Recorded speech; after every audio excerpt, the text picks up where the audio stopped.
Klik tombol berikut untuk mendapatkan update ilmu yang insya Allah bermanfaat.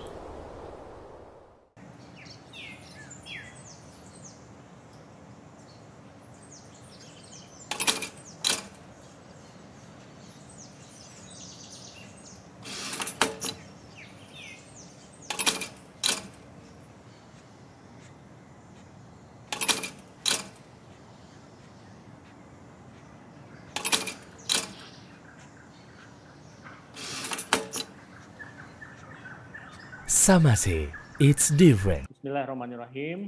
Assalamualaikum warahmatullahi wabarakatuh. Waalaikumsalam warahmatullahi wabarakatuh. Alhamdulillahirabbil alamin wassalatu wassalamu ala asyrafil anbiya wal mursalin wa ala alihi wa sahbihi ajmain amma ba'du. Alhamdulillah, segala puji bagi Allah, Rabb yang Maha Kuasa, Tuhan semesta alam yang melimpahkan begitu banyak nikmat kepada kita yang tidak sanggup tentu kita menghitungnya satu persatu. Dan alhamdulillah pada siang hari ini Allah mudahkan waktu kita, fisik kita, kesehatan kita bisa berkumpul dalam satu kajian di mana dibacakan di situ firman-firman Allah dan hadis-hadis Nabi Muhammad SAW, dan kita niatkan menuntut ilmu pada kesempatan siang hari ini. Salawat dan salam semoga selalu tercurah kepada Nabi dan Rasul termulia Nabi Muhammad SAW beserta para keluarganya dan sahabat-sahabatnya, serta insya Allah semoga kita didekatkan kepada beliau di hari akhir kelak. Amin, Allahumma amin. Alhamdulillah, partisipan dan jamaah kajian, pada hari ini kita berjumpa kembali di kajian bulanan Departemen Obstetri dan Ginekologi FKUI RSCM Jakarta. Dan pada siang hari ini topik yang kita angkat memang sesuai dengan bahasan waktu ya. Jadi insya Allah kita akan mengkaji mengenai hijrahnya Nabi Muhammad SAW dari Mekah ke Madinah dan juga amalan-amalan atau hukum-hukum bulan Muharram. Ini memang pembahasannya cukup panjang sebenarnya ya, tapi waktu kita insya Allah berkah dalam 1 jam nanti Ustadz akan memaparkan mengenai ini. Dan di tengah-tengah kita sudah ada guru kita Ustadz Dr. Syafiq Riza Basalamah, LCMA, dan hari ini pada hari Kamis sudah tanggal 3 Muharram 1443 Hijriyah yang bertepatan dengan 12 Agustus 2021. Sebelumnya singkat Ana bacakan adab kajian online. Yang pertama mohon peserta untuk memute-kan audionya. Yang kedua akhwat mohon menonaktifkan videonya. Selama kajian berlangsung kita simak dan tidak sibuk sendiri. Dan kita ikat ilmu ini dengan catatan, kita siapkan Al-Quran. Untuk sesi tanya jawab, boleh nanti secara langsung dengan raise hand dulu, nanti Anda persilakan. Atau juga boleh mengetikkan pertanyaan di kolom chat. Kita ikhlaskan niat kita semata mencari ilmu agama dan mencari ridha Allah Ta'ala. Dan kita berdoa agar Allah Ta'ala memudahkan kita dalam memahami ilmu agama. Dan kajian ini ditayangkan live di YouTube, Kajian Islam Departemen Obsgin, FKUI RSCM. Mohon bisa di-like dan di-subscribe channel YouTube-nya, dan juga mohon dapat follow Instagram kami di obsgin_mengaji. Dan infak kajian bisa ditransfer ke rekening yang nanti disebutkan. Kemudian mungkin itu panduan dari saya sebagai moderator. Sebelum ke Ustadz, Anda persilakan Kepala Departemen Obsgin FKUI RSCM, Dr. Suskan, untuk memberi sedikit sambutan. Kepada Dr. Suskan, Anda persilakan. Terima kasih Dr. Rian. Assalamualaikum warahmatullahi wabarakatuh. Alhamdulillah kita panjatkan puji syukur pada Allah Subhanahu wa Ta'ala yang mana pada hari ini di tengah masih pandemi COVID babak kedua kita bisa berkumpul pada acara kajian bulanan Departemen Obgin yang selalu kita ikuti, dan salawat salam kita sampaikan pada junjungan Nabi besar Muhammad SAW beserta istri dan keluarganya dan anak-anaknya serta pengikutnya sampai akhir zaman. Dan saya ucapkan terima kasih pada guru kita Ustadz Syafiq Riza Basalamah yang setiap bulan memberikan ilmu untuk mengisi kajian di Departemen Obgin ini. Mudah-mudahan dengan ilmu yang diperoleh ini, amalan-amalan kita dapat kita lakukan sesuai dengan petunjuk Nabi. Jadi benar-benar kita melakukan sesuai dengan apa yang disunahkan oleh Rasulullah SAW. Dan diharapkan dengan kajian pada bulan Muharram ini Di samping kita melihat bagaimana hijrahnya Nabi Muhammad, juga amalan-amalan apa yang baik kita dikerjakan pada bulan Muharram ini, yaitu bulan haram. Terima kasih kepada Dr. Rian dan semua kru yang terlibat dalam acara ini. Lebih dan kurang saya mohon maaf. Mudah-mudahan ini acara berlangsung dengan sebaik-baiknya. Terima kasih. Assalamualaikum warahmatullahi wabarakatuh. Waalaikumsalam warahmatullahi wabarakatuh. Jazakallah khair Dr. Suskan atas support dan dukungannya terhadap acara ini. Selanjutnya Anda persilakan kepada Ustadz untuk memaparkan materi. Pada Ustadz Syafiq, Anda persilakan. Tafadhol masykuro. Jazakumullah khairan. Assalamualaikum warahmatullahi wabarakatuh. Alhamdulillahi rabbil alamin. Wabihi nasta'in ala umurid dunya waddin. Segala puji bagi Allah, Tuhan alam semesta. Hanya Dia yang berhak disembah semata. Hanya kepadanya kita meminta pertolongan dalam urusan dunia kita dan dalam urusan agama kita.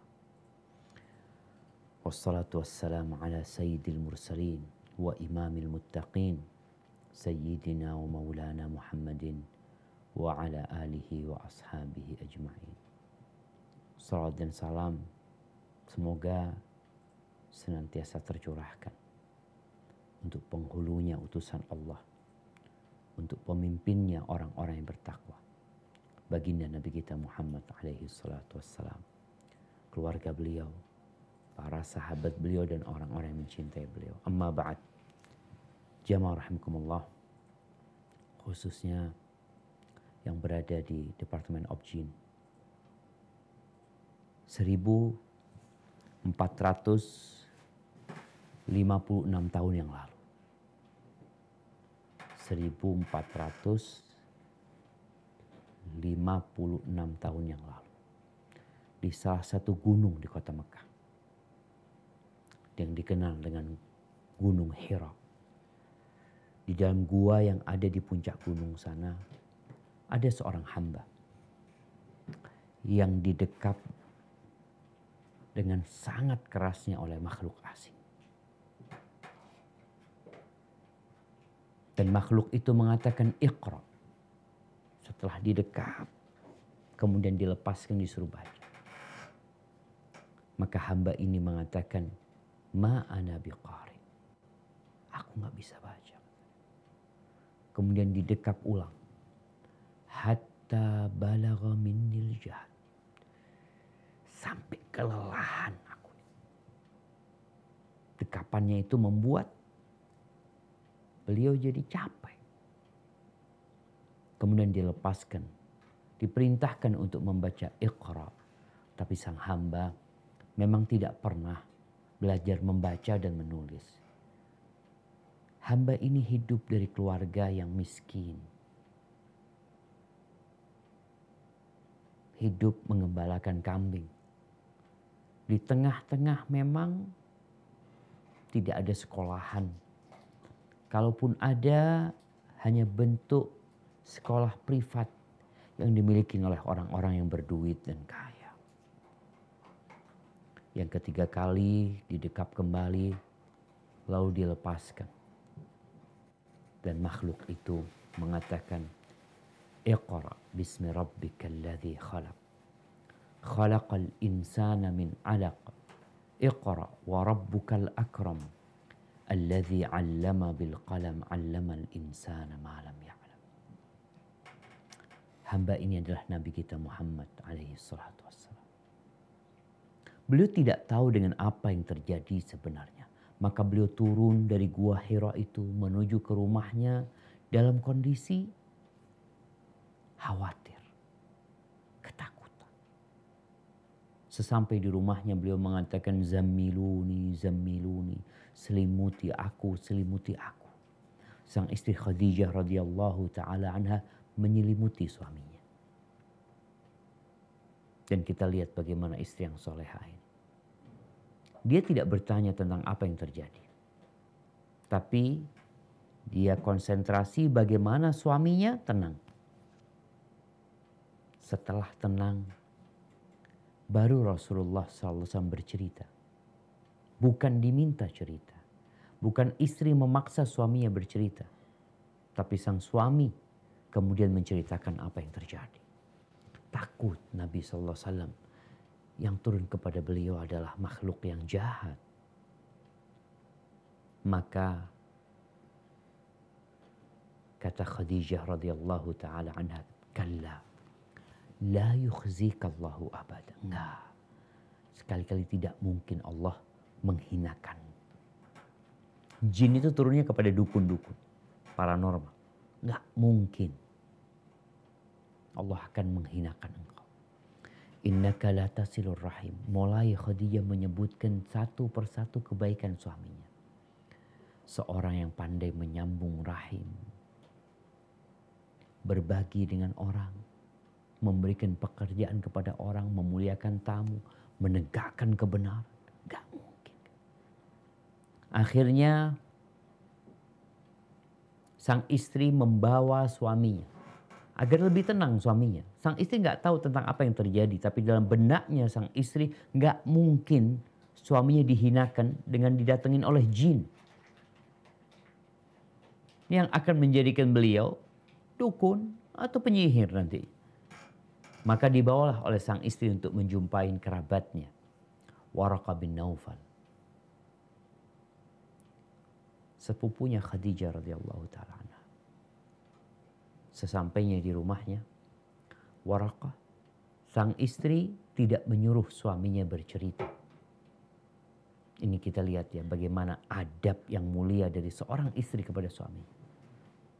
Sang istri tidak mengatakan kepada suaminya, ayo engkau ceritakan kepada kerabatku ini. Tidak. Tapi sang istri mengatakan, isma' min ibni akhik, dengarkan. Dia perintahkan kepada Waraqah untuk mendengarkan cerita Nabi SAW. Mulailah Nabi bercerita. Dari sini awal mula cerita hijrah. Setelah Nabi bercerita tentang kejadian yang dialaminya, Waraqah radhiyallahu taala anhu mengatakan, innahu lanamus alladhi nazala ala Musa. Yang datang kepadamu itu adalah malaikat yang pernah datang kepada Nabi Musa alaihissalam. Maka tentunya ucapan ini membuat Nabi bergembira. Tapi tidak selang berapa lama Waraqah mengatakan, laitani kuntu jada'an hina yukhrijuka qaumuka la nasartuka nasran mu'assara. Andai kata aku dalam kondisi muda, udah tua Waraqah. Pada waktu itu bahkan dikatakan dia sudah buta. Waraqah mengatakan, andai kata aku dalam kondisi muda, kuat, gagah perkasa tatkala kaummu mengusirmu, la nasartuka nasran mu'assar. Niscaya aku akan membelamu, menyelamatkanmu, menolongmu mati-matian. Apa kata Nabi alaihissalatu mendengar ungkapan Waraqah? Awa mukhrijiya qaumi. Apakah kaumku akan mengusirku? Siapa yang tidak cinta dengan tanah airnya? Tanah kelahirannya. Maka beliau bersedih ketika dapat informasi beliau akan diusir. Baru turun wahyu pertama, beritanya akan diusir. Maka Waraqah mengatakan, ma min ahadin ata bimithli ma ji'ta bihi illa udi. Tidak ada satupun orang yang membawa risalah seperti yang kau bawa, melainkan dia akan dimusuhi. Tolong kalimat ini digarisbawahi. Semua yang membawa apa yang dibawa Nabi SAW di tengah-tengah masyarakat yang tidak menerima tentunya akan dimusuhi. Dan itu terjadi. Oleh karena itu Rasulullah SAW memulai dakwahnya selama 3 tahun secara sembunyi-sembunyi. Hanya orang-orang kepercayaan beliau, sahabat-sahabat beliau, kerabat dekat beliau, yang beliau membaca orang ini orang baik, orang yang mau menerima kebenaran. Maka Nabi dakwain. Masuk Islam lah tentu yang pertama Khadijah radhiyallahu taala anha, Ali bin Abi Thalib, Zaid bin Haritha, sahabat terdekat Nabi alaihi salatu wassalam Abu Bakar As-Siddiq. Abu Bakar juga berdakwah sembunyi-sembunyi, diajak tuh orang-orang untuk beriman. Sehingga adalah beberapa orang yang beriman. Abdullah bin Mas'ud. Setelah 3 tahun sembunyi-sembunyi, mulailah Nabi berdakwah terang-terangan. Itu pun karena perintah Allah. Allah perintahkan untuk dakwah terang-terang. Fasda bima tu'mar wa a'rid 'anil musyrikin. Engkau sampaikan dengan terang-terangan, udah gak usah diurusin tuh orang-orang musyrikin. Wa anzir ashiratakal aqrabin. Berikan kabar gembira atau berikan ancaman, peringatan kepada kerabat-kerabat dekatmu. Dan Nabi melakukan itu. Apa yang terjadi? Di awal dakwah beliau masih biasa-biasa.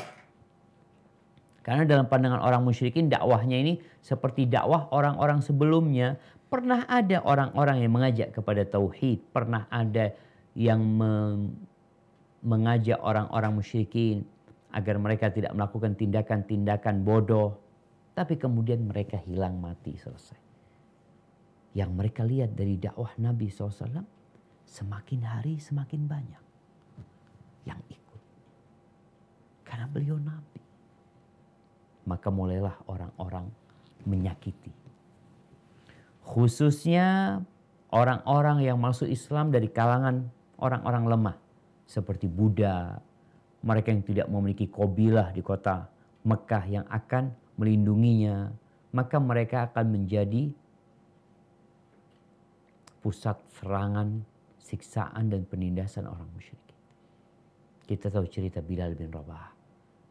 Kita tahu cerita Sumayyah.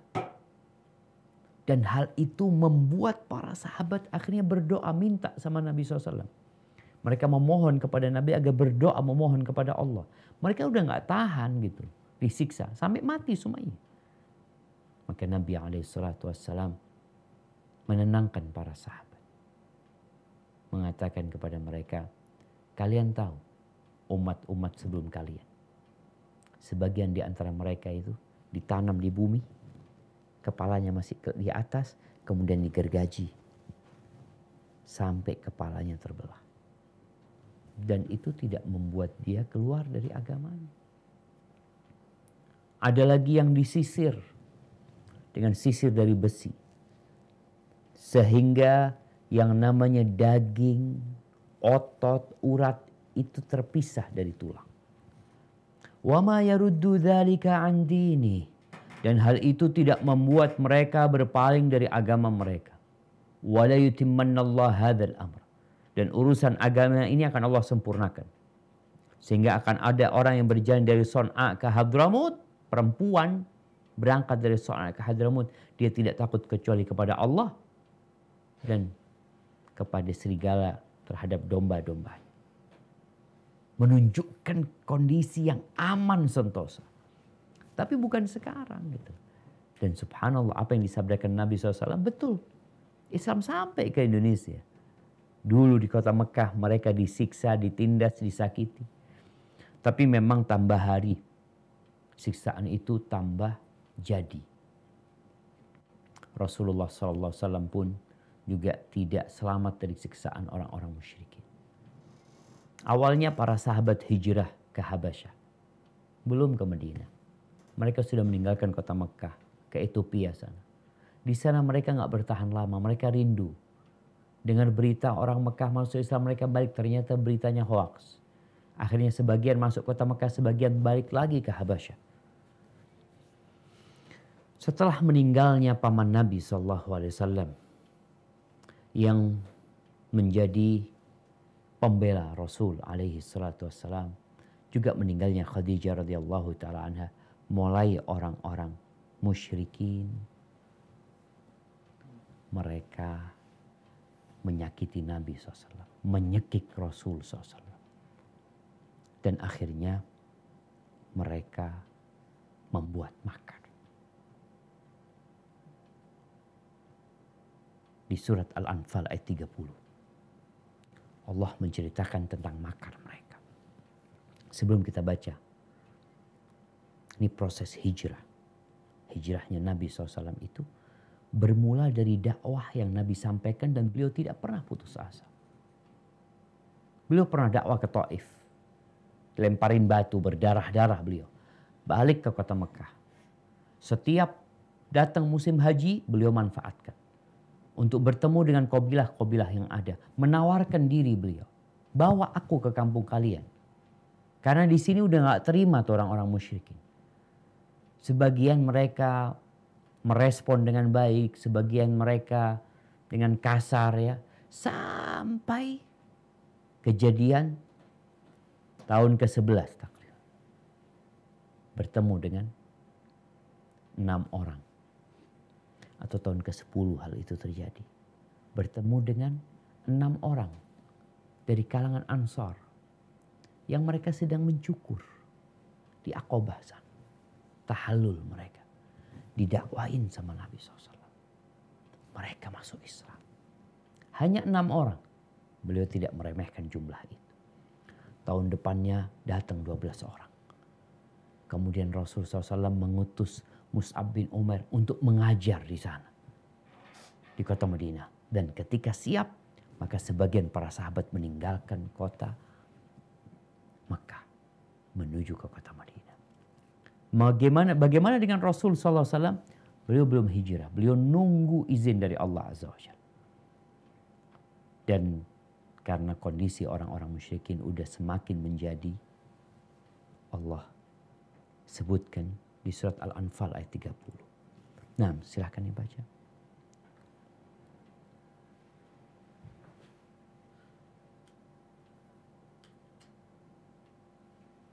A'udzu billahi minasy syaithanir rajim. وَإِذْ يَمْكُرُ بِكَ الَّذِينَ كَفَرُوا لِيُثْبِتُوكَ أَوْ يَقْتُلُوكَ أَوْ يُخْرِجُوكَ وَيَمْكُرُونَ وَيَمْكُرُ اللَّهُ وَاللَّهُ خَيْرُ الْمَاكِرِينَ. Yang artinya, dan ingatlah ketika orang-orang kafir Quraisy memikirkan daya upaya terhadapmu untuk menangkap dan memenjarakanmu, atau membunuhmu, atau mengusirmu. Mereka memikirkan tipu daya, dan Allah menggagalkan tipu daya itu. Dan Allah sebaik-baik pembalas tipu daya. Al-Anfal 30. Subhanallah. Jadi memang kondisinya, tatkala sahabat-sahabat Nabi udah hijrah, orang-orang kafir Quraisy ketakutan. Mereka berpikir apa yang harus dilakukan terhadap Muhammad alaihi salatu wassalam. Akhirnya mereka berkonspirasi, mereka kumpul. Memikirkan cara yang paling tepat. Dalam kondisi mereka kumpul, ada satu orang. Diceritakan oleh Ibnu Ishaq rahimahullah dalam kitabnya. Ini orang tua mau ikut rapat. Ditanya siapa? Katanya ada syekh dari Najd. Syekh dari daerah Najd katanya dia mungkin bisa ngasih pendapat, masukan. Ikut rapat nih. Karena musuhmu musuhku. Musuhmu musuhku kata orang ini sama. Akhirnya mereka rapat. Di antara pendapat mereka, yang pertama, bagaimana kalau di penjara aja? Katanya kalau di penjara akan datang sahabat-sahabatnya mengeluarkan dia. Gimana kalau diusir? Diusir kata dia. Apa kalian nggak tahu bagaimana manisnya ucapan dia? Orang-orang akan ikut dia dan nanti akan kembali ke Mekah ini. Menghabisi kalian. Akhirnya Abu Jahal mengatakan gimana? Kalau kita kumpulkan dari setiap kabilah seorang pemuda. Dari kabilah Bani Makhzum, kabilahnya Abu Jahal. Dari Taim, dari Bani Adi, ya. Dari Bani Umayyah dikumpulin semua. Satu pemuda dari setiap kabilah. Kemudian mereka memukul Muhammad dengan sekali pukulan. Ketika Bani Hashim menuntut siapa yang membunuh, katakan semuanya ikut membunuh. Sehingga Bani Hashim gak akan berani memerangi semua kabilah yang ada. Mereka akan ridho dengan membayar denda aja. Dia. Kata iblis nih jamaah. Iblis hadir. Iblis mengatakan ini baru pendapat. Ini kata dia. Bagus nih pendapat. Ya akhirnya betul. Diambil pemuda-pemuda yang gagah perkasa. Dikasih pedang. Mereka disuruh untuk menunggu Nabi SAW keluar dari rumah. Dan Nabi memerintahkan Ali untuk tidur di atas ranjang. Ini fadilah Ali bin Abi Thalib. Nabi sudah janjian sama Abu Bakar Siddiq radhiyallahu ta'ala untuk hijrah. Ceritanya panjang jemaah, sangat indah sekali cerita hijrah ini. Tapi karena memang waktunya, semoga isyarat-isyarat ini membuat kita faham atau merefresh, menyegarkan ingatan kita. Ketika Rasul SAW keluar dari rumahnya, beliau membaca awal dari surat Yasin. Kondisi pemuda-pemuda ini nungguin Nabi keluar. Nabi keluar dan pemuda itu pada tiduran semuanya. Beliau membaca Yasin wal Qur'anil Hakim innaka laminal mursalin sampai ayat ke-9 dan beliau melemparkan debu sehingga mereka tidak melihat Rasul sallallahu alaihi wasallam. Mereka ketiduran sampai akhirnya iblis juga membangunkan mereka. Gimana kalian? Pergi Muhammad SAW. Mereka ada yang lihat ke rumahnya, belum, masih ada. Padahal yang tidur itu adalah Ali bin Abi Thalib radhiyallahu ta'ala anhu. Ahibati fillah. Kalau bicara hijrah, hijrah ini menunjukkan bahwa keimanan itu, keyakinan itu lebih mahal dari segala-galanya. Lebih mahal dari tanah. Lebih mahal dari negeri. Lebih mahal dari bangsa dan negara. Lebih mahal dari harta semua yang dimiliki. Buktinya mereka meninggalkan kota Mekah. Kota yang sangat mereka cintai. Rumahnya ditinggal, usahanya ditinggal. Rasulullah SAW ketika keluar dari kota Mekah, ada orang meninggalkan kampungnya karena dia mau merantau, mau cari fulus. Mau cari fulus, dia lebih nyaman di negeri lain. Ini orang udah nyaman di negerinya, udah mapan, udah punya usaha, dia tinggalkan negeri. Nabi SAW ketika keluar dari kota Mekah, beliau berbicara kepada kota Mekah. Melihat balik nih kota Mekah, di situ ada Baitullah, ada Ka'bah. Beliau mengatakan, Wallahi, innaki la khairu ardillah. Demi Allah, engkau adalah bumi Allah yang paling baik. Wa ahabbu ardillahi ilallah. Engkau adalah bumi Allah yang paling dicintai Allah. Walaula anni ukhrijtu minki ma kharaj. Andai kata bukan karena aku diusir dari tempatmu, aku gak bakal meninggalkan. Terpaksa mereka keluar. Demi menyelamatkan akidah mereka. Demi agar mereka dapat beribadah dengan tenang. Mereka ingin sholat ke masjid. Mereka ingin kumpul, menegakkan nilai-nilai Islam ini. Tapi nggak bisa. Sedangkan sekarang kita melihat orang-orang bebas beribadah, malah nggak beribadah. Dulu sembunyi-sembunyi mereka mau ibadah. Ahibati fillah. Kejadian hijrah Nabi SAW. Ada riwayat yang mengatakan beliau keluar dari rumahnya itu pada malam 27 bulan Safar. Bulan Safar. Kemudian beliau tidak langsung menuju ke arah Madinah. Beliau menuju ke arah Jeddah kira-kira. Beliau bersembunyi di gua 3 hari 3 malam bersama Abu Bakar. Cerita gua insya Allah kita tahu. Allah Azza wa Jalla mampu untuk memindahkan Nabi dari kota Mekah langsung ke kota Madinah pakai buruk. Selesai naik buruk, nyampe ke Madinah. Tapi Allah ingin memberikan pelajaran kepada kita umatnya. Bahwa kehormatan dan kemuliaan itu diraih dengan perjuangan dan pengorbanan. Ketika Nabi menyampaikan kepada Abu Bakar bahwa beliau mau hijrah, Abu Bakar menjadi sahabatnya.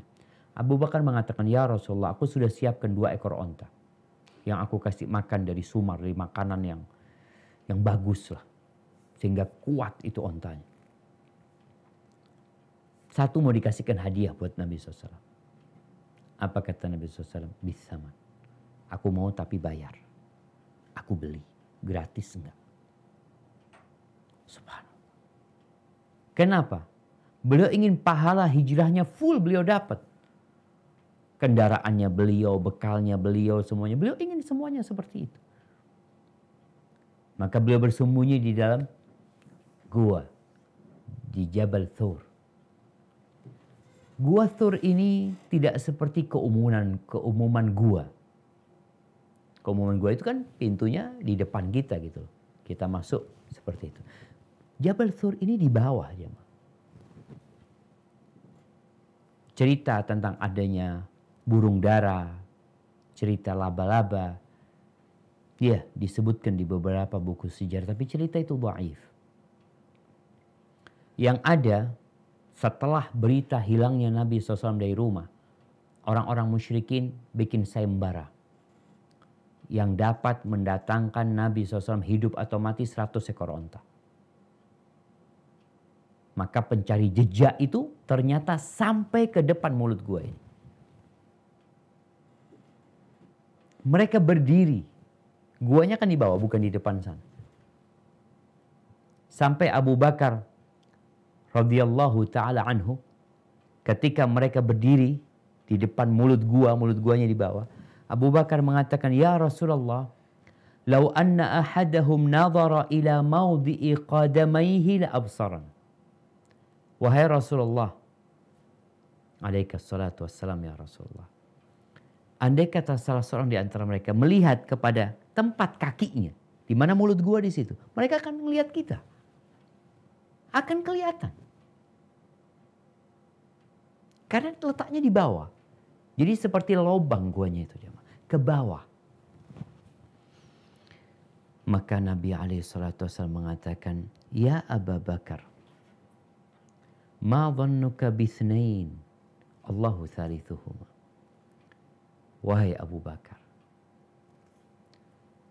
bagaimana pendapatmu atau perasaan kamu dengan 2 orang yang ketiganya adalah Allah Azza wa Jalla? Allah Jalla Jalaluh Maha Kuasa atas segala sesuatu. Tugas hamba melaksanakan perintahnya, sisanya serahkan sama Allah SWT. Nabi menjalani sebabnya. Bersembunyi di gua sembunyi. Mereka mencari, gimana kalau mereka mencari ini itu, ya sudah, kita sudah laksanakan tugas kita. Allah ceritakan hal ini di surat At-Taubah 40. Tentang bagaimana kondisi Nabi tatkala diusir dan bagaimana cerita Nabi ketika di dalam gua. Apa kata Allah Azza wa Jalla? Nah, silakan dibaca di At-Taubah 40.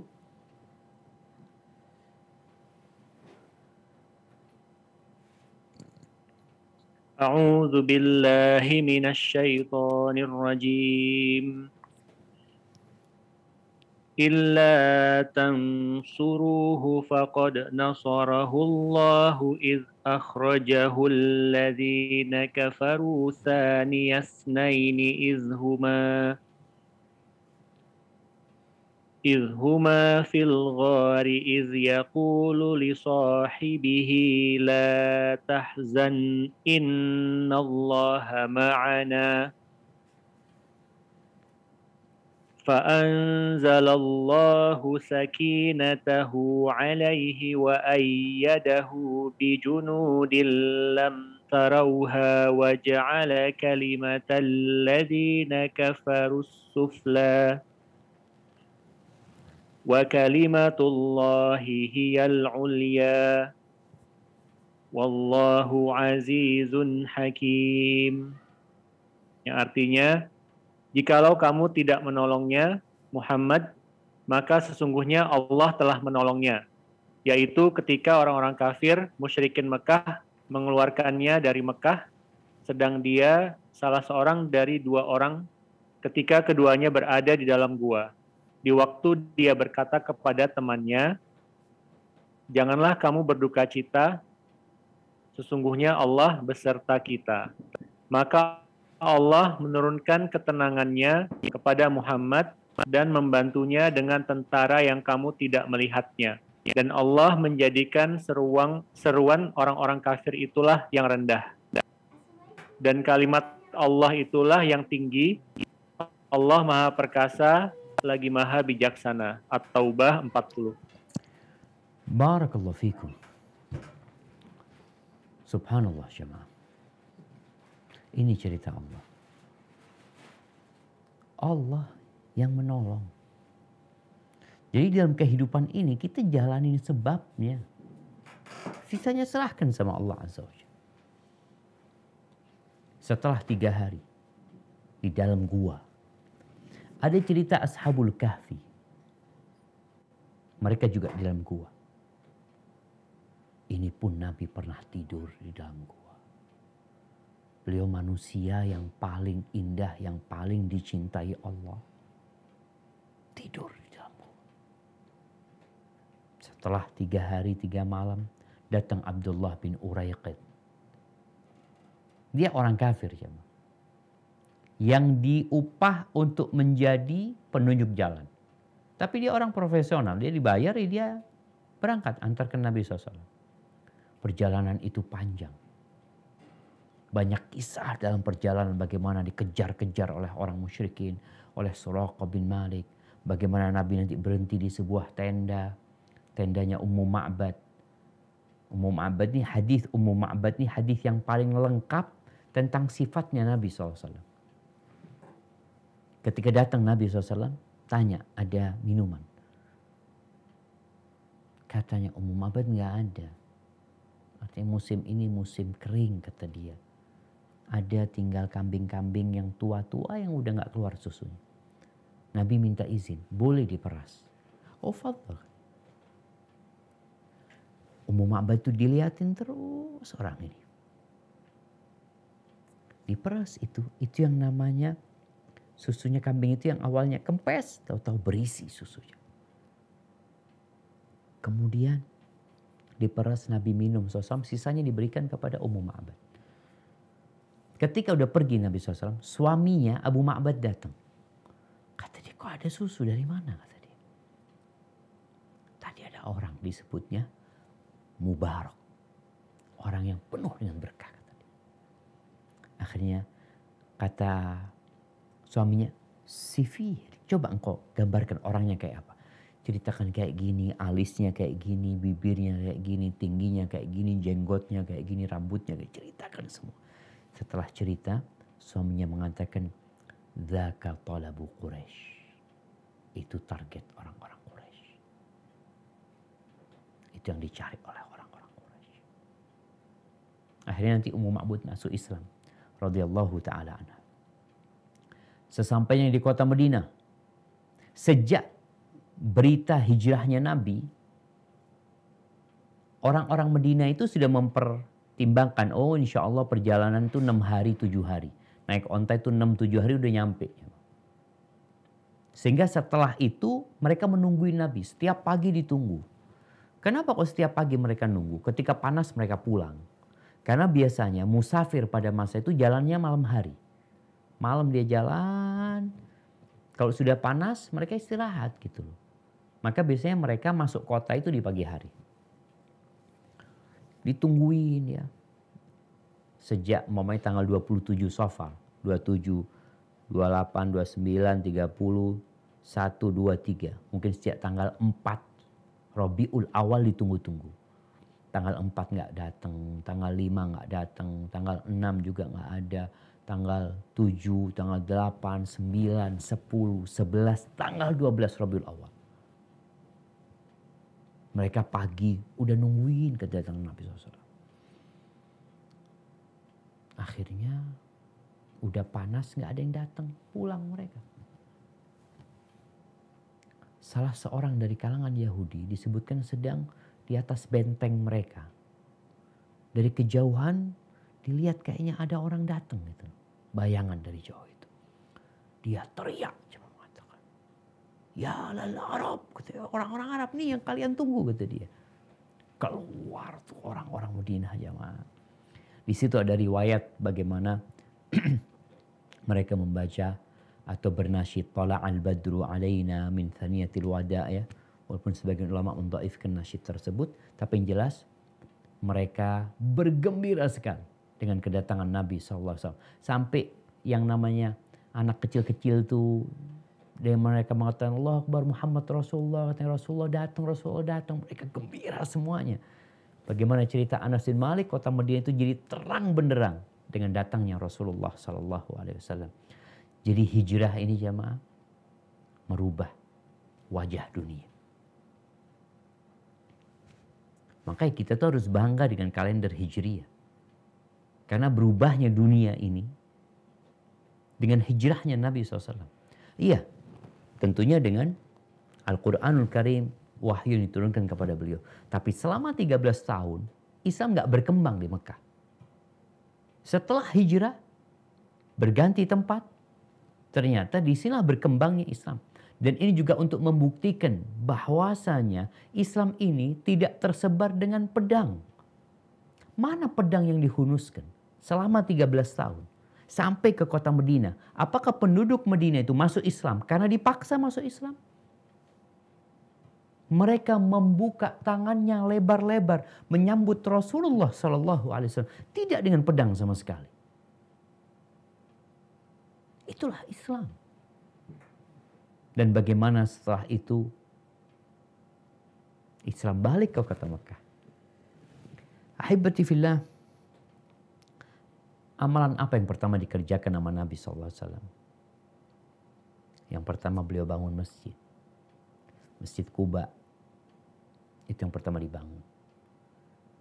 Masjid itu bukan hanya tempat untuk sholat aja, tapi Islamic Center.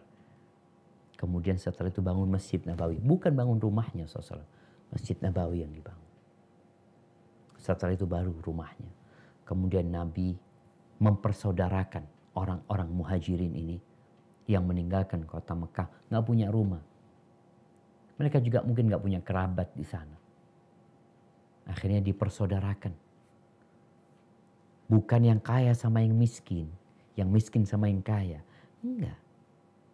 Jadi mereka memang dipersaudarakan agar mereka saling mencintai. Saling mendukung. Bahkan Abdurrahman bin Auf yang kaya raya itu dipersaudarakan dengan Sa'ad bin Rabi yang juga kaya raya. Untuk saling mencintai, saling tolong menolong. Kemudian beliau membuat perjanjian dengan orang-orang Yahudi. Bukan hanya orang Yahudi, dengan penduduk Madinah. Karena penduduk Madinah itu bukan semuanya Islam.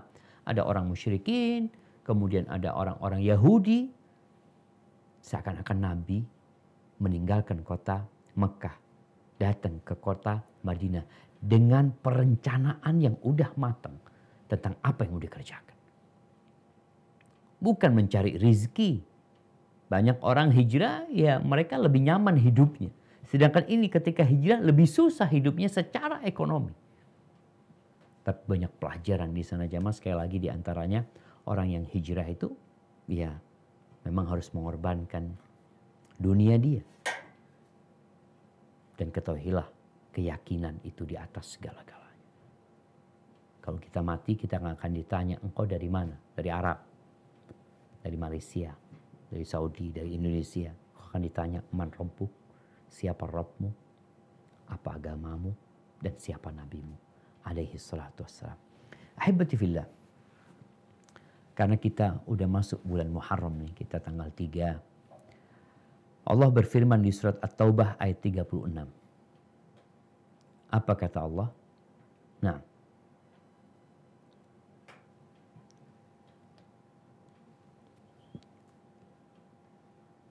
A'udzu billahi minasy syaithanir rajim.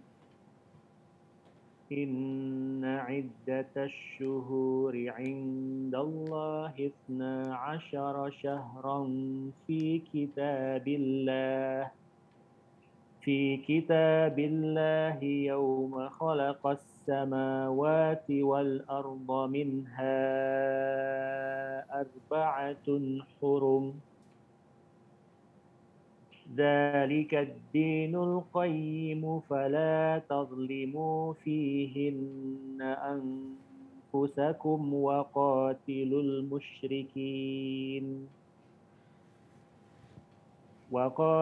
المشركين كافة كما يقاتلونكم كافة wa'lamu annallaha ma'al muttaqin.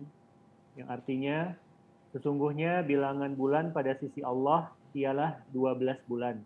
Dalam ketetapan Allah di waktu Dia menciptakan langit dan bumi. Di antaranya 4 bulan haram itulah ketetapan agama yang lurus, maka janganlah kamu menganiaya diri kamu dalam bulan yang 4 itu. Dan perangilah kaum musyrikin itu semuanya, sebagaimana mereka pun memerangi kamu semuanya. Dan ketahuilah bahwasanya Allah beserta orang-orang yang bertakwa. At-Taubah 36. Barakallahu fikum. Inilah jamaah kalender umat Islam yang sudah ditetapkan oleh Allah 12 bulan. Di antaranya ada 4 bulan haram. Dan kalender ini sebenarnya sejak penciptaan langit dan bumi itu ketetapan Allah. Tertulis. 12 bulan. Di situ ada 4 bulan haram. 1 terpisah, 3 bersambung. Yang bersambung Dzulqa'dah, Dzulhijjah, Muharram. Yang terpisah bulan Rajab. Ini nggak ada di kalender Masehi. Ini nggak ada di kalender orang-orang Jawa umpamanya. Di kalender mungkin orang-orang Hindu, mungkin orang-orang Cina yang mereka punya kalender sendiri-sendiri. Kalender Islam ditetapkan oleh Allah 12 bulan, 4 bulan haram. Jadi nggak ada Januari, nggak ada ceritanya Agustus, Juni, Juli. Ini kalendernya, ya silahkan. Ini kalendernya siapa? Silahkan. Siapa yang punya kalender ini sebenarnya? Kita tuh harus mengkaji agama kita. Mumpung sekarang di awal tahun nih. Hafalkan bulan-bulan Islam. Muharram, Safar, Rabiul Awal, Rabiul Tsan, Rabiul Akhir, Jumadal Ula, Jumadal Akhirah, Rajab, Sya'ban, Ramadan, Syawal, Dzulqa'dah, Dzulhijjah. Ketemu Muharram lagi kita. Karena keberadaan sebuah kalender di sebuah negeri itu bukti eksistensi peradaban mereka. Dan kita nih 87,1% Muslim. Cuma itu, kalau dari 230 juta Muslim nih, kalau ditanya kalender Islam, entah berapa orang yang bisa jawab. Mungkin kita yang hadir kajian, coba tanyakan, Ana hafal nggak? Coba hitung sendiri. Karena memang gajian itu pakai kalender Masehi. Sehingga kita yang hafal kalender Masehi. Tapi bicara Muharram, apa yang harus kita kerjakan? Kita meninggalkan tahun 1442. Masuk ke tahun 1443 Hijriah. Mungkin kita mendapatkan banyak doa-doa awal tahun. Coba dicek. Apakah Nabi SAW mengajarkannya selama beliau berada di kota Madinah? Beliau baca doa awal tahun, doa akhir tahun, dipastikan hal itu. Yang kedua, ada doa awal bulan. Ketika melihat bulan, sebagaimana pernah kita bahas di awal Ramadan. Nabi SAW kalau masuk ke awal bulan, beliau itu berdoa. Ketika melihat hilal. Allahumma ahillahu alaina. Bil amni wal iman. Wassalamati wal islam. Rabbi wa rabbukallah. Katakan, ya Allah, ada riwayat mengatakan Allahu Akbar. Ya Allah, jadikan bulan ini bulan yang penuh dengan keamanan dan keimanan. Bulan yang penuh dengan keislaman, keselamatan dan keislaman. Tuhanku dan Tuhanmu adalah Allah Azza wa Jalla. Itu yang dibaca. Kemudian dianjurkan puasa. Di setiap awal bulan, bukan hanya bulan Muharram. Tanggal 1, 2, 3 kita dianjurkan puasa. 3 hari dalam sebulan. Atau mau diambil tengah bulannya nggak ada masalah. Tapi itu termasuk disunnahkan. Rasul SAW berkaitan dengan ibadah puasa Muharram ini, beliau mengatakan ketika ditanya ayyul ashhuri afdal, bulan mana yang paling afdal, beliau mengatakan syahrullahilladzi tad'unahul Muharram. Bulan yang kalian sebut dengan syahrullah, bulan Allah, bulan Muharram. Dinisbatkan kepada Allah sebagai bentuk kemuliaan buat dia. Sehingga beliau juga mengatakan afdhalus siyam ba'da Ramadan syahrullahil Muharram. Sebaik-baiknya puasa setelah bulan Ramadan adalah bulan Muharram. Jadi kita puasa di bulan Muharram ini lebih baik daripada bulan-bulan lainnya. Terus puasanya puasa apa? Terserah. Bebas. Engkau mau ambil puasa 3 hari. Tanggal 1, 2, 3. Udah kelewat Ustaz. Baik, engkau mau ambil puasa Senin, Kemis, Senin, Kemis, Senin, Kemis. Tafadhol. Karena sebaik-baiknya puasa di bulan Muharram ini. Memang Nabi SAW tidak pernah puasa full 1 bulan. Sebagaimana cerita Aisyah radhiyallahu ta'ala anha. Bahwa ma ra'aitu Rasulullah SAW istakmala siyama syahrin qat illa Ramadan. Aku nggak pernah melihat Nabi puasa sebulan penuh kecuali di bulan Ramadan. Yang sisanya beliau banyak puasa, apalagi di bulan Sya'ban ya. Kemudian ada hari yang mulia di bulan Muharram ini. Yaitu yang dikenal dengan Ashura. Ashura itu mungkin bahasa Indonesia apa? Syuro ya. Mereka nyebutnya bulan ini bulan Syuro. Ashura itu artinya dari kata Ashroh, yang ke-10. Abdullah bin Abbas radhiyallahu anhu, dia mengatakan, Qadima Rasulullah SAW al-Madinah. Ini cerita hijrah. Nabi SAW datang ke kota Madinah. Kalau beliau datangnya pada bulan Rabiul Awal, berarti udah kelewatan. Muharram yang tahun itu udah kelewatan. Berarti Muharram yang tahun depannya. Fawajadal Yahud yasumuna yauma Ashura. Beliau hidup bersama orang-orang Yahudi di kota Madinah. Beliau dapatin orang-orang Yahudi ini puasa tanggal 10 Muharram. Mereka ditanya, kenapa kalian puasa? Faqalu hadzal yaumul ladzi adharallahu fihi Musa wa bani Israil ala Fir'aun. Ini hari kemenangan di mana Allah menyelamatkan Nabi Musa dan Bani Israel dari Fir'aun. Allah menenggelamkan Fir'aun. Fanahnu nasumuhu ta'ziman lahu. Kami puasa pada tanggal ini sebagai bentuk pengagungan. Apa kata Nabi SAW? Nahnu awla bi Musa minkum.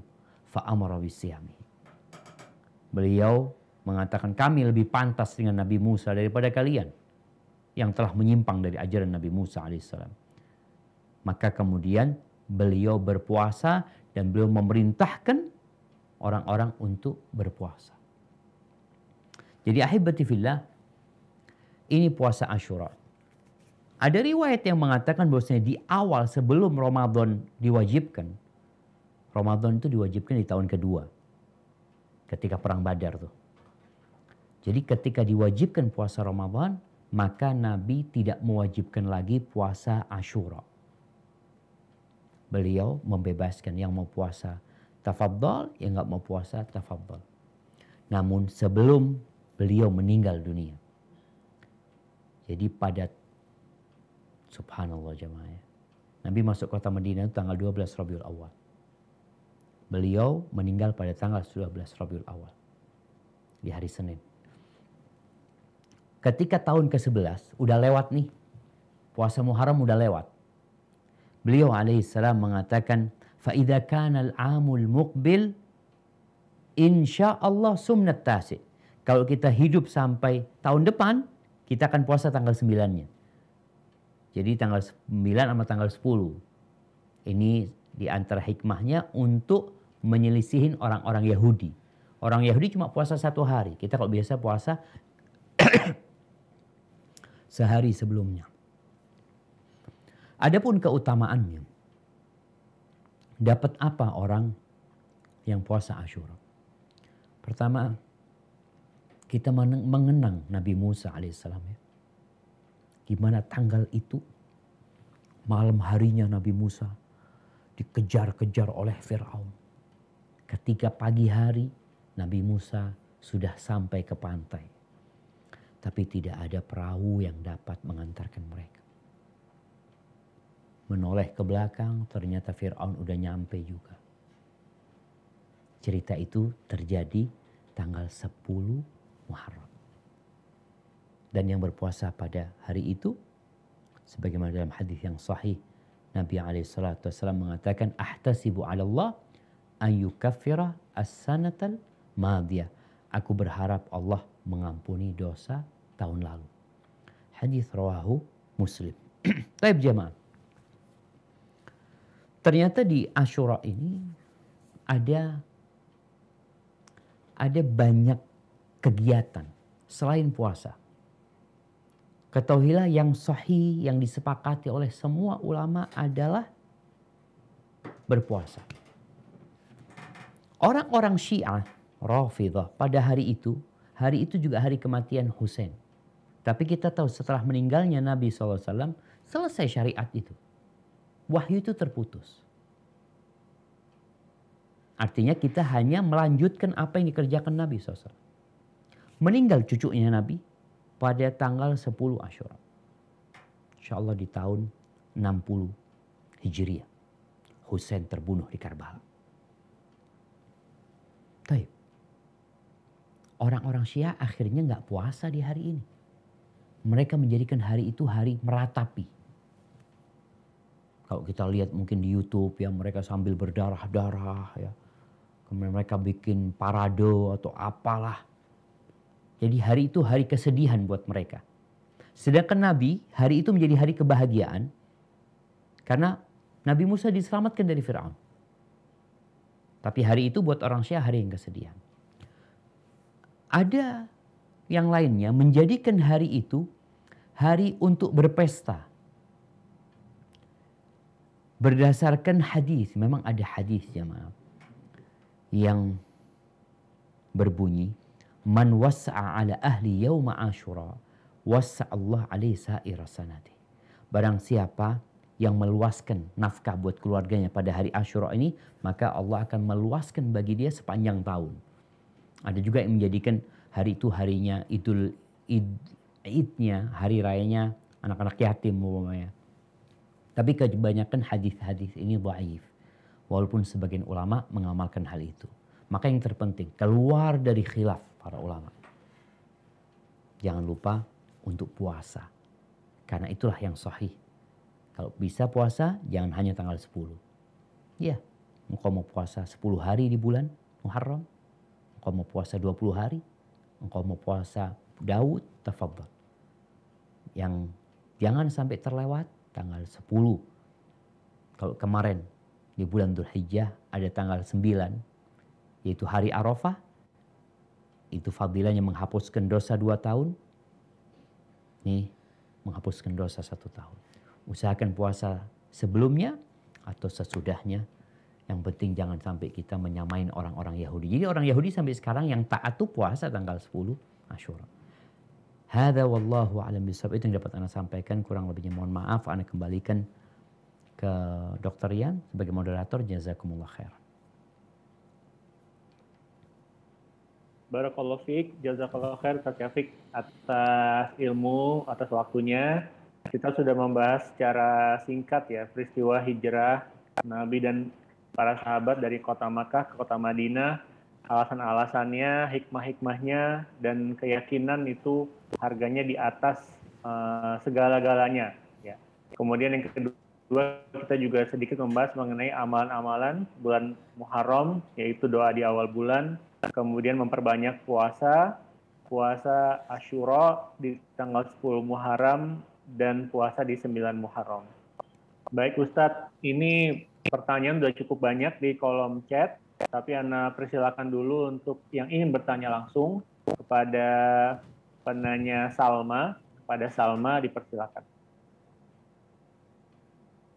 Assalamualaikum warahmatullahi wabarakatuh. Waalaikumsalam warahmatullahi wabarakatuh. Ahlan wa sahlan. Barakallahu fiik. Naam, tafadhali. Semoga Ustadz dan keluarga serta umat muslim selalu jaga Allah Azza wa Jalla. Afwan Ustadz, izin bertanya berkaitan dengan hijrah. Kebanyakan teman Ana hijrahnya itu tidak didukung keluarganya dan lingkungannya. Yang jadi pertanyaan, kiat-kiat apa yang harus dilakukan agar tetap semangat berhijrah dan bagaimana caranya agar tidak terpengaruh dengan lingkungan yang tidak mendukung ini. Jazakallahu khair wa barakallahu fiik. Barakallahu fiik. Naam, ahibati fillah. Kalau kita lihat, hijrah itu ada dua macam. Yang pertama, hijrah ma'nawiyah, di mana kita meninggalkan dosa-dosa kita. Meninggalkan masa lalu kita yang kelam. Di mana Nabi SAW mengatakan, wal muhajir man hajara ma nahallahu an. Orang yang hijrah itu adalah orang yang meninggalkan, berpisah dengan yang dilarang sama Allah Azza wa Jalla. Kemudian yang kedua ada hijrah fisik. Dan hijrah fisik itu dimulai dengan hijrah hati. Yang ditanyakan oleh ukhti tadi tentang hijrah hati. Kita alhamdulillah hidup di negeri yang mayoritas penduduknya muslim. Kita tinggal di keluarga yang alhamdulillah muslimun, muslimat. Tapi yang jadi masalah, kebanyakan kita Islamnya keturunan. Walhamdulillah. Tatkala kita belajar, kita jadi paham. Ternyata ada amalan-amalan, ada perbuatan-perbuatan yang ternyata dibenci sama Allah yang kita kerjakan. Tapi gimana? Di masyarakat itu biasa. Sedangkan kita setelah belajar kita tahu nggak boleh gitu. Lingkungan yang nggak sholat, kemudian kita sholat. Lingkungan sebelumnya pada nggak pakai jilbab, umpamanya kemudian dia pakai jilbab. Memang dia merasa risih tinggal di situ. Bahkan menjadi bahan ledekan, gunjingan. Kadangkala diasingkan, keluarga tidak mendukung. Sebagian kerja di tempat haram, dia mau berhenti. Karena dia sudah paham kalau itu nggak boleh. Keluarga tidak mendukung. Ketahuilah jemaah. Yang diperlukan adalah kebersamaan dengan Allah Azza wa Jalla. Kita lihat bagaimana Abu Bakar dan Rasul SAW ketika berada di gua. Abu Bakar khawatir dengan Nabi SAW. Maka Allah mengatakan, la tahzan. Cerita Nabi yang mengatakannya, Allah ceritakan, la tahzan. Innallaha ma'ana. Allah bersama kita gitu. Maka kalau engkau benar hijrahmu karena Allah Azza wa Jalla, Allah bersamamu. Tapi perlu perjuangan. Maka nasihat Ana buat teman-teman yang hijrah di lingkungan yang mungkin tidak mendukung, yang harus engkau lakukan pertama memperkuat keimananmu. Ujian itu pasti datang, badai itu pasti datang dan pasti berlalu. Para sahabat melewatin tuh badai tersebut. Engkau insya Allah tidak seperti Bilal bin Rabah yang disiksa oleh majikannya. Tidak seperti Sumayyah yang kemudian dibunuh oleh majikan. Enggak. Maka engkau masih dalam taraf yang makul, yang bisa dicerna dengan akal. Kalau kondisinya memang harus bersabar. Maka bacalah sejarah hijrahnya para sahabat, perjuangan mereka, kemudian tunjukkan kepada keluargamu bahwa setelah engkau belajar, setelah engkau hijrah, engkau itu nggak neko-neko. Islamnya nggak aneh-aneh. Islamnya seperti yang diajarkan Nabi SAW. Dan tunjukkan akhlak seperti akhlaknya Nabi SAW. Jangan cuma penampilannya yang sesuai dengan sunnah, yang sesuai dengan Islam, tapi akhlaknya nggak Islami. Maka tunjukkan akhlak yang mulia dengan penampilan yang Islami. Semoga mereka suatu saat akan faham kalau yang engkau jalani adalah perintah Allah dan perintah Rasulnya. Hada wallahu a'lam bissawab. Barakallahu fiik Ustadz atas jawabannya. Ini menjadi, kalau topiknya hijrah, ada pertanyaan-pertanyaan seperti itu Ustadz ya. Jadi gimana menguatkan hati kalau lingkungan, kerabat mungkin juga belum mendukung. Tapi alhamdulillah Ustadz sudah memberikan tadi tips-tipsnya. Ustadz, ini ada pertanyaan kedua. Sudah ada penanya yang resen ingin bertanya langsung. Ana persilakan kepada Dewi. Silakan.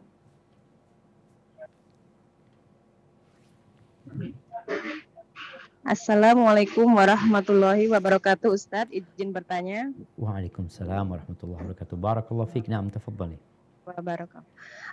Ustadz, begini mengenai kegiatan di bulan Muharram. Jadi di kompleks saya itu setiap tahun itu selalu ada kegiatan rutin yatim ya Ustadz ya. Ya. Nah, qadarullah di sini saya sebagai humas di RT gitu kan ditunjuk siapa-siapa yang mau menyalurkan sedekahnya untuk kegiatan anak yatim ini. Nah, dan juga untuk saat ini kan saya lagi belajar ya Ustadz untuk tidak merayakan hari-hari besar seperti itu ya kan, karena di komplek saya itu selalu ada acara-acara peringatan-peringatan gitu ya. Ya. Cuman untuk acaranya saya tidak hadir. Nah, ini kan akan diadakan insya Allah di tanggal 10 Muharram. Nah, itu gimana ya Ustadz? Apakah kegiatan-kegiatan setiap tahun untuk penyantunan anak yatim itu sesuai gitu dengan sunnah, atau di bulan Muharram itu jadi diperbolehkan gitu? Dengan niat saya sendiri hanya menyalurkan bagi siapa tetangga-tetangga saya yang mau sodakoh gitu. Setelah itu saya maksudnya nggak mengikuti rutinitas acara-acara perayaannya seperti itu Ustadz. Masya Allah. Jazakallah khair Ustadz. Barakallahu fiik, barakallahu fiik. Nah, mahibati fillah.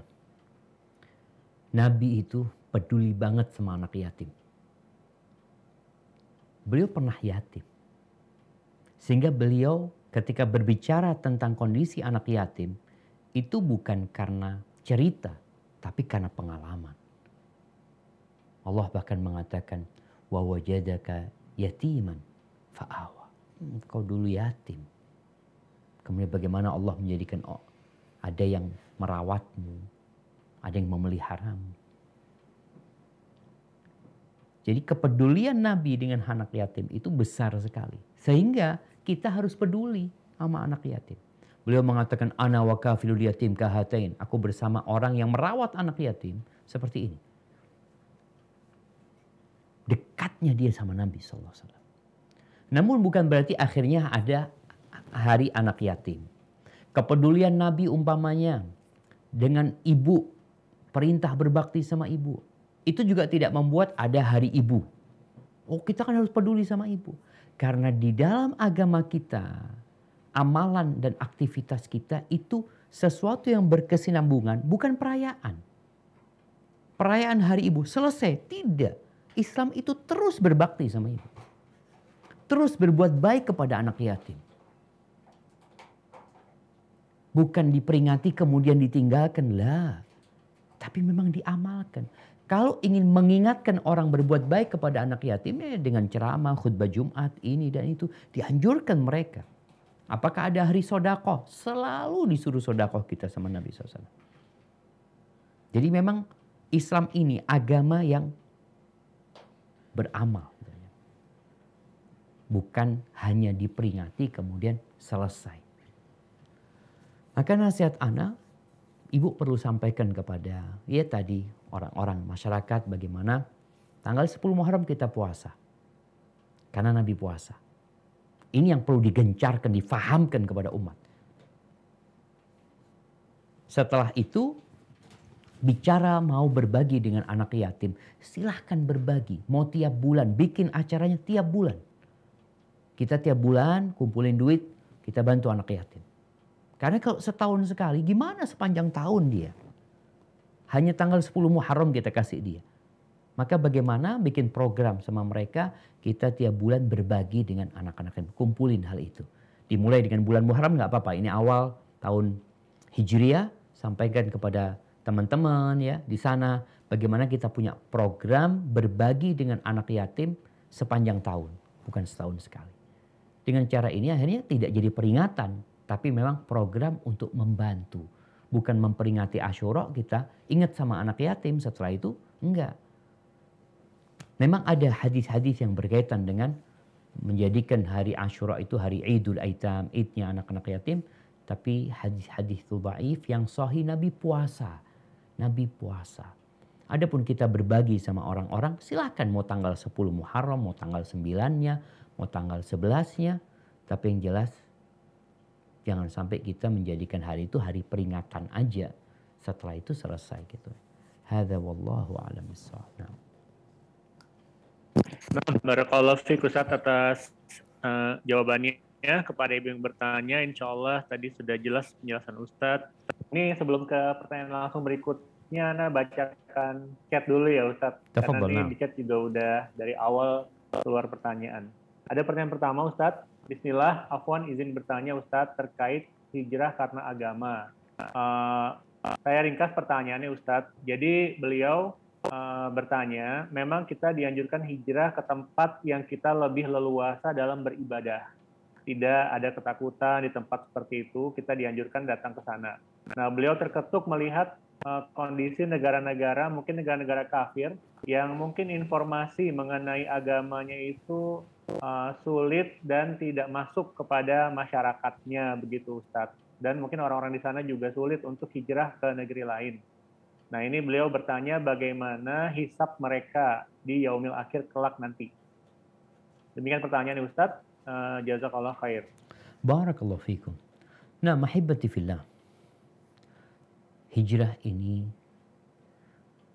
syariat yang terus berlangsung sampai hari kiamat. Di mana orang-orang itu tidak mampu menegakkan agamanya di negeri itu, maka dia pindah. Tapi kalau umpamanya di sana dia dapat menegakkan agamanya, dan juga dia dapat berdakwah di tempat itu, lalu ada keamanan buat diri mereka dari pengaruh negatif yang ada di sana, silahkan. Karena kondisinya nggak seperti dulu sekarang. Orang itu kalau mau pindah umpamanya dari satu negeri, kita lihatlah saudara-saudara kita yang di Rohingya. Mereka nggak tahan hidup di sana, mau pindah mereka sudah. Kita mau hijrah sudah. Tapi mau pindah kemana mereka? Ke Indonesia pernah, tapi nggak semuanya ditampung. Mungkin hanya mereka disebut apa? Orang kalau pindah, pengungsi. Pengungsi aja. Hijrah itu bukan mengungsi. Tapi dia memang punya proyek, aku mau tinggal di sini. Hanya disebut pengungsi aja. Sehingga memang nggak seperti dahulu orang itu pindah ke negeri sana, negeri sini. Sekarang ya harus ngurus paspor, ini itu macam-macam. Sehingga buat saudara-saudara kita yang tinggal di negeri non-muslim dan berat bagi mereka menegakkan agama, ya mereka harus berjuang di sana. Kalau memang nggak mampu hijrah, kalau mampu hijrah juga. Tapi hijrahnya pun nggak bisa kadang-kala. Ada banyak orang-orang dari Rohingya itu di kota Mekah, kota Madinah. Mungkin tidak pernah diekspos cerita ini. Ana bertemu dengan orang-orang yang mengatakan, saya dari Rohingya, kata dia. Udah 30 tahun ada di Saudi. Jadi sejak dahulu, mereka itu sudah mengalami penindasan. Maka kalau mereka nggak mampu hijrah, apa hendak dikata? Tapi hendaklah orang yang mampu untuk hijrah, ya berangkat meninggalkan tempat itu. Kalau memang di tempat itu dia tidak dapat menegakkan agama. Walhamdulillah, ana bersyukur sekali ketika mendengar cerita Eropa umpamanya. Banyak negeri-negeri yang muslim itu sudah banyak sekali di sana jemaah. Sehingga mereka punya kewajiban yang tinggal di sana mendakwain orang-orang non-muslim itu supaya masuk Islam gitu. Sehingga negeri itu menjadi negeri yang Islam nyata berada di tempat itu insyaallah. Hadza wallahu a'lam bissawab. Nah, Ustadz, jazakallahu khair atas jawabannya Ustadz. untuk penanya tadi yang pertama. Baik, Anda lanjutkan dari chat dulu ini Ustadz, sebelum nanti pertanyaan langsung. Ini juga pertanyaannya kelihatannya pengalaman sendiri nih Ustadz dari jamaah kita. Assalamualaikum warahmatullahi wabarakatuh. Waalaikumsalam warahmatullahi wabarakatuh. Mohon tips dari Ustadz cara berdakwah di tengah keluarga yang semuanya non-muslim. Dan beliau yang bertanya ini juga dulunya non-muslim. Jadi bagaimana cara berdakwah di lingkungan seperti itu yang efektif dan menyentuh, beliau menanyakan terutama terhadap ibu kandungnya. Masya Allah. Nah, alhamdulillah alal hidayah jamaah. Semoga yang bertanya dikuatkan keimanannya, diistiqomahkan di atas jalan kebenaran ini sampai ajal datang menjemputnya. Berkaitan bagaimana berdakwah.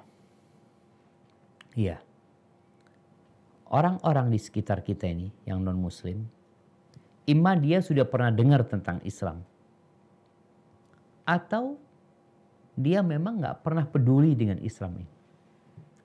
Maka tugasmu sekarang, engkau kan punya pengalaman.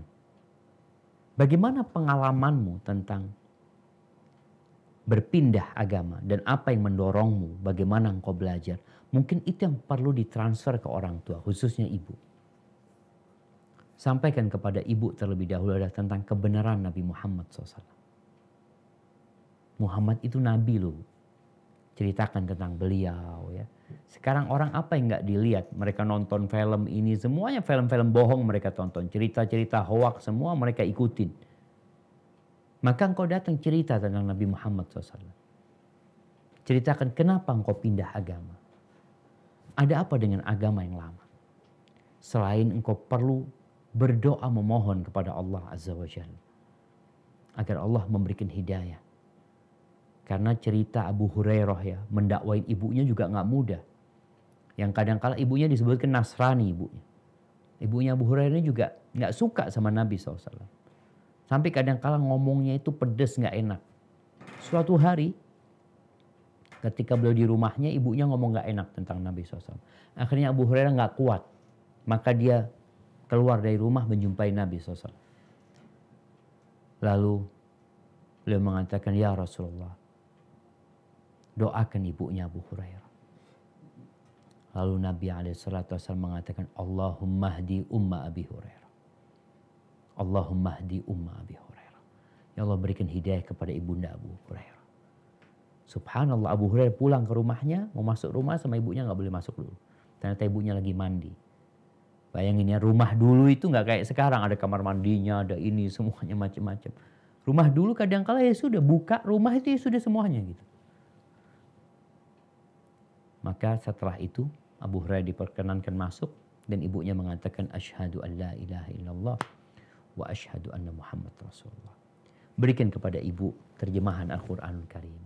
Coba ibu baca tentang Qul huwallahu ahad, tentang konsep keimanan dalam Islam. Gimana sih keyakinan umat Islam tentang Tuhan itu? Sangat mudah sekali dicerna. Semoga dengan cara itu dan engkau juga tunjukkan akhlak yang mulia kepada keluargamu, kerabatmu. Kalau muslim itu peduli. Jangan jadi muslim yang kemudian mencoreng nama Islam. Islam tuh kayak gini nih. Males orangnya, ini itu, jangan sampai. Kau tunjukkan muslim itu adalah seorang yang giat, yang berbakti kepada orang tua, yang peduli sama lingkungan, menghormati yang tua, menyayangi yang muda. Semoga itu menjadi salah satu cara untuk membuka pintu hati mereka. Hadza wallahu a'lam bissawab. Nah. Barakallahu fiik, jazakallahu khair atas jawabannya, penjelasannya. Ini Ana mempersilakan Ibu Dewi Indria Kesuma untuk bertanya langsung. Pada Ibu Dewi, persilakan.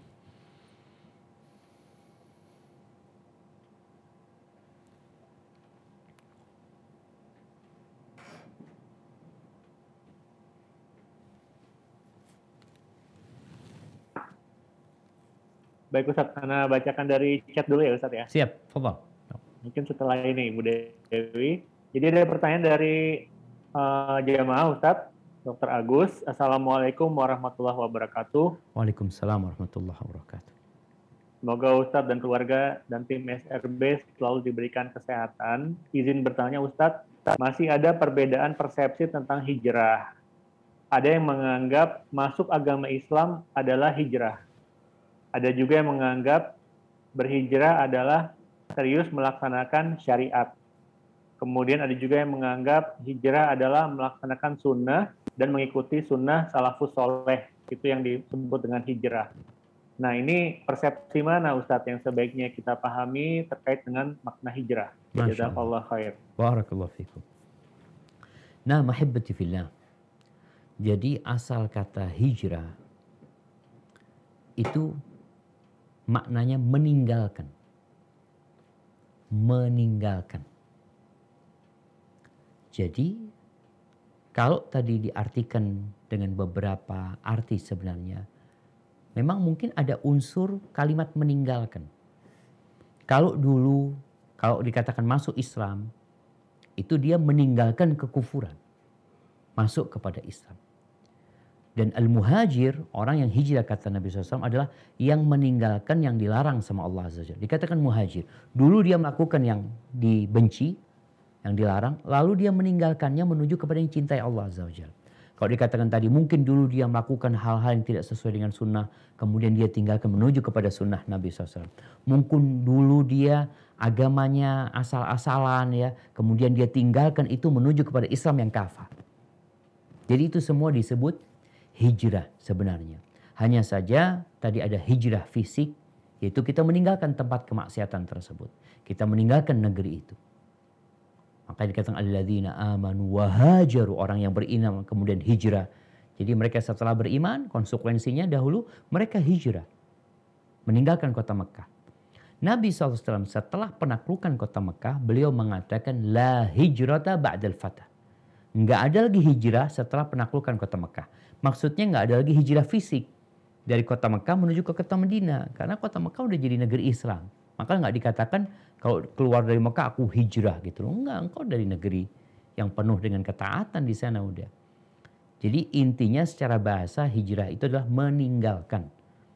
Jadi makna-makna tadi kalau memang ada makna meninggalkan, memang dari dulu yang tidak sholat, kemudian alhamdulillah anak udah hijrah Ustaz. Maksudnya dia meninggalkan perbuatan-perbuatan yang dilarang tadi.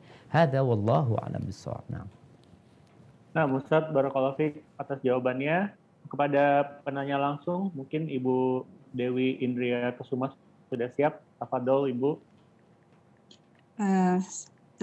Jazakallah khairan untuk admin dan Ustadz. Assalamualaikum warahmatullahi wabarakatuh. Waalaikumsalam warahmatullahi wabarakatuh. Saya mau menanya dalam rangka saya kan dalam proses hijrah ya. Nah, tapi ada banyak hal yang saya sendiri tidak membantah, tidak mengingkari dan tidak membenci, tapi saya sendiri belum mampu Ustadz untuk melakukannya. Apakah itu artinya saya belum bisa total atau seperti apa? Contohnya misal mengenai musik, saya tidak aktif tidak aktif mendengarkan atau mencari musik, tapi kadang ada masih dalam beberapa kegiatan saya yang ada musiknya gitu, walaupun bukan hal yang musik yang gimana ya Ustadz ya, misalnya seperti kayak instrumental ya atau hal yang ya musik Islami juga masih cukup banyak. Nah ini gimana ya Ustadz dalam rangka proses hijrah yang saya jalanin ini, karena saya sendiri sampai saat ini saya belum mampu Ustadz. Mohon sarannya Ustadz. Subhanallah. Nah, barakallahu fiik. Barakallahu fiik. Nah, ahibati fillah. Jadi Allah Azza wa Jalla mengatakan ya ayyuhalladzina amanu dkhulu fis silmi kafah. Wahai orang-orang beriman, masuklah kepada Islam secara kafah. Jadi insya Allah semua tujuannya bagaimana menjadi muslim yang kafah. Hanya saja dalam proses kadangkala seperti disebutkan Ibu. Ada orang-orang yang masih belum bisa meninggalkan ini, belum bisa meninggalkan ini. Jadi ada orang punya 10 dosa, dia baru tobat dari 7. Dia bertobat dari 7 dosa. Berarti tinggal 3 dosa. Alhamdulillah. Artinya dia menuju ke arah yang lebih baik. Daripada yang tidak bertobat sama sekali. Kalau dikatakan tadi mungkin ada hal-hal yang belum bisa ditinggalkan. Yang pertama kita perlu menguatkan keimanan kita. Terkadang memang ada masalah-masalah yang kita ragu. Seperti ada cerita orang, dia itu udah lama ingin meninggalkan riba. Tapi karena ada informasi dari seorang guru yang mengatakan, udah engkau nggak apa-apa di tempat riba itu, asalkan engkau banyak sodakoh. Akhirnya dia tetap di tempat riba itu bertahun-tahun, karena ada informasi yang menyebabkan dia jadi meremehkan hal itu. Maka mungkin perlu kita menambah ilmu kita, mengkaji lagi masalahnya. Kalau ternyata anak kok ragu dengan masalah ini, silahkan dikaji, dipelajarin lagi. Minta pertolongan Allah Azza wa Jalla. Kadang-kala ada masalah yang diperselisihkan. Nabi itu sering berdoa, Allahumma fatiras samawati wal ard. Allahumma rabba Jibril wa Mikail wa Israfil. Fatiras samawati wal ard. Anta tahkumu baina ibadika. Fima kanu fihi yakhtalifun. Ihdini lima ikhtulifa fihi minal haqqi bi'idhnik. Innaka tahdi man tasha'u ila siratim mustaqim. Ya Allah, engkau yang memutuskan antara apa yang diperselisihkan di antara hamba-hambamu. Maka tunjukkan kepada aku. Dari apa yang mereka perselisihkan, yang benar yang mana ya Allah. Engkau memberikan petunjuk kepada jalan yang lurus. Kepada siapa yang engkau kehendaki. Jadi kita perlu minta sama Allah. Jadi insya Allah semoga proses itu terus berjalan. Dan kita jangan sampai meremehkan ya. Kalau memang itu perbuatan dilarang sama Allah, berusaha kita untuk meninggalkan. Kalau nggak mampu, minta tolong sama Allah. Allahumma a'inni ala dzikrika wa syukrika wa husni ibadatik. Dan terus terang jemaah, ada perkara-perkara yang memang sulit untuk ditinggalkan. Tapi kalau kita minta tolong sama Allah, yang sulit akan jadi mudah. Maka kalau ibu penanya tadi sedang dalam kesulitan, bingung ini itu, jangan lupa. Untuk selalu mengangkat tangannya, memohon pertolongan Allah Azza wa Jalla. Dan sesungguhnya hanya Allah yang dapat membantu kita. Hadza wallahu a'lam bissawab. Nah, barakallahu fiik Ustaz Syafiq atas informasinya. Ini masih bisa lanjut ya Ustaz ya? Tafadhol, mungkin 3 pertanyaan lagi dong. 3 pertanyaan. Wah, pas nih kayaknya Ustaz. Assalamualaikum. Semoga Ustaz dan tim mendapat lindungan Allah. Izin bertanya mengenai batasan hijrah fisik nih Ustaz. Jadi setelah hijrah hati, nah untuk orang-orang yang baru hijrah hati ini kan kalau terus berada di lingkungan yang banyak kemaksiatan, maka dikhawatirkan akan kembali kepada kemaksiatannya. Jadi bagaimana batasan hijrah fisik ini Ustadz? Mungkin ada keterangan dari Ustadz, jazakallah khair. Barakallahu fikum. Naam jamaah. Jadi sebenarnya tergantung kondisi dia. Ingat yang membunuh 99 orang, kemudian dia membunuh 100. Ditambah 1 lagi jadi 100. Ketika dia hendak bertobat, nasihat alim ulama itu, engkau tinggalkan kampungmu. Karena kalau enggak, engkau bakal balik lagi gitu. Sekarang orang tersebut, bagaimana kondisinya? Kalau dia punya kawan-kawan mungkin yang nggak benar, dia harus ganti kawan gitu. Kadang-kadang dia berkata, nggak enak Ustaz, ini itu macam-macam. Ya mau tidak mau lingkungan itu akan mempengaruhi dia. Kalau dia dapat mewarnai, monggo diwarnai. Tapi kalau dia melihat kondisinya, kok kayaknya anak kalau terus-terusan di sini, balik lagi anak nih. Tinggalkan. Contohnya berapa banyak orang yang narkoba, itu bukan karena keinginan. Tapi karena kawan. Karena lingkungan. Maka dia harus pindah, dia harus ganti kawan. Kadang-kala dia harus meninggalkan pekerjaannya. Tinggalkan pekerjaannya. Tadi kita bicara keyakinan itu di atas segala-galanya. Bagaimana para sahabat Nabi meninggalkan pekerjaan mereka, rumah mereka, tempat tinggal mereka. Dikuasain sama orang-orang kafir. Itu lebih penting daripada tetap berada di tempat itu, tapi mereka tidak dapat jadi orang baik akhirnya. Tidak dapat beribadah dengan mudah. Hadza wallahu a'lam bissawab. Nah, Ustaz, jazakallah khair atas jawabannya. Kepada penanya, mungkin bisa jelas ya tadi mengenai hijrah fisik. Ini ada pertanyaan Ustaz, kelihatannya dari seorang akhwat. Assalamualaikum Ustaz, izin bertanya. Ada seseorang yang ingin melamar Ana, tapi Ana lihat agamanya biasa-biasa saja dan suka melakukan bid'ah. Lalu yang kedua, ada ikhwan yang Ana suka, dan yang Ana inginkan yang tidak melakukan bid'ah tetapi orang tuanya tidak restu dan tidak menyukai Ana. Nah, Ana bingung harus bagaimana. Ana takut agama Ana terikut dengan dia kalau memilih ikhwan yang pertama. Mohon solusi Ustadz. Syukron jazakallah khair. Barakallahu fikum. Nah, jamaah rahimakumullah. Memang kita beragama itu biasa-biasa aja. Maksudnya biasa-biasa aja itu nggak usah ditambahin, nggak usah dikurangin. Jadi kalau mau cari ikhwan itu yang agamanya biasa-biasa aja. Yaitu sesuai dengan yang diajarkan Nabi SAW tanpa ada tambahan, tanpa ada pengurangan. Dan seperti itu yang diinginkan Allah Azza wa Jalla agar kita mengikuti jalannya Rasul SAW. Tapi kalau ternyata dia masih mengamalkan hal-hal yang bid'ah umpamanya, berarti nggak biasa-biasa agamanya. Ada banyak tambahan. Atau ada yang banyak pengurangan. Apa solusinya? Engkau tunggu yang lainnya. Kalau tadi dikatakan ikhwan yang kedua belum bisa tembus ke orang tuanya, maka engkau sampaikan kepada dia. Bagaimana bisa komunikasi sama orang tua, bisa memahamkan bahwasanya anti ini bukan teroris. Karena biasanya perempuan kalau pakai cadar, ya perempuan pakai kerudung panjang, orang itu sudah beranggapan ini agamanya nggak biasa-biasa. Padahal ini yang biasa-biasa sebenarnya. Jadi memang kadangkala di masyarakat itu yang sunnah jadi bid'ah, yang bid'ah jadi sunnah. Yang lurus jadi bengkok, yang bengkok jadi lurus. Yang pengkhianat jadikan pahlawan, yang pahlawan dianggap pengkhianat. Ini banyak terjadi di masyarakat. Maka rasa anti perlu ya tadi memotivasi ikhwan itu bagaimana dia merayu orang tuanya, menunjukkan bahwasanya dia nggak salah pilih dengan anti. Kalaupun akhirnya nggak jadi, teruslah berdoa memohon kepada Allah. Jangan akhirnya kita ya menikah itu terpaksa udah nggak ada yang lainnya, ini aja nggak apa-apa. Yang ditakutkan nanti ya akan berpengaruh kepada agama anti. Hadza wallahu a'lam bissawab. Nah, barakallahu fiik Ustadz atas jawabannya. Ini mungkin pertanyaan terakhir dan sekaligus ditutup kesimpulan dari Ustadz ya terkait topik kita siang hari ini.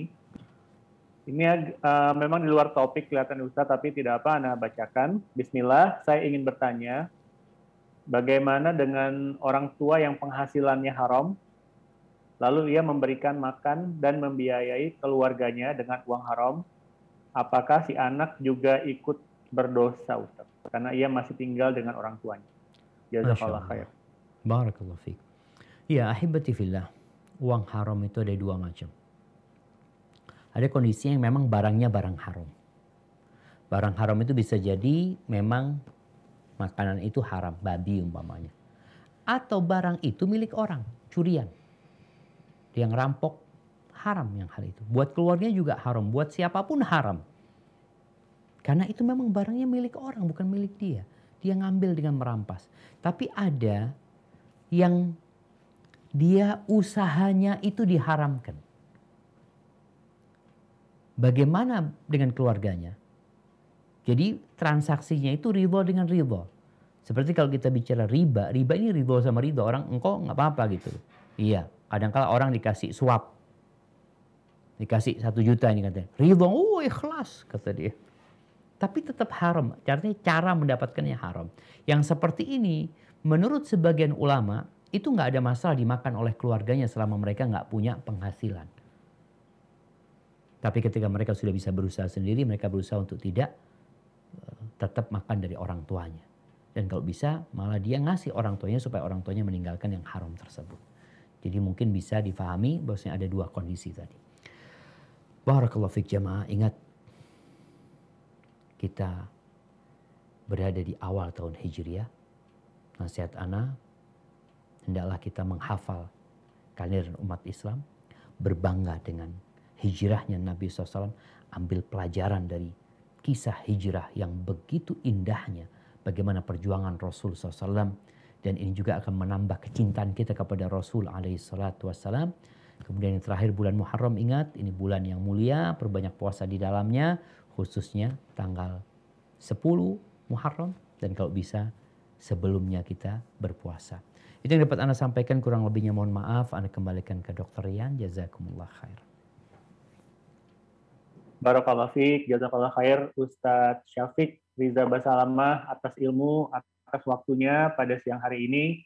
Alhamdulillah kita dapat pencerahan mengenai peristiwa hijrahnya Nabi Muhammad SAW, hikmah-hikmah yang bisa kita petik, dan beberapa amalan yang dianjurkan di bulan Muharram. Karena dari Panitia Kajian Departemen Opsgin FKUI RSCM, selaku moderator memohon maaf jika ada kekurangan dan kesalahan. Mohon maaf jika semua pertanyaan tidak bisa disampaikan. Insya Allah kita akan berjumpa kembali pada kesempatan yang akan datang. Subhanakallahumma wa bihamdika asyhadu an la ilaha illa anta astaghfiruka wa atubu ilaik. Assalamualaikum warahmatullahi wabarakatuh.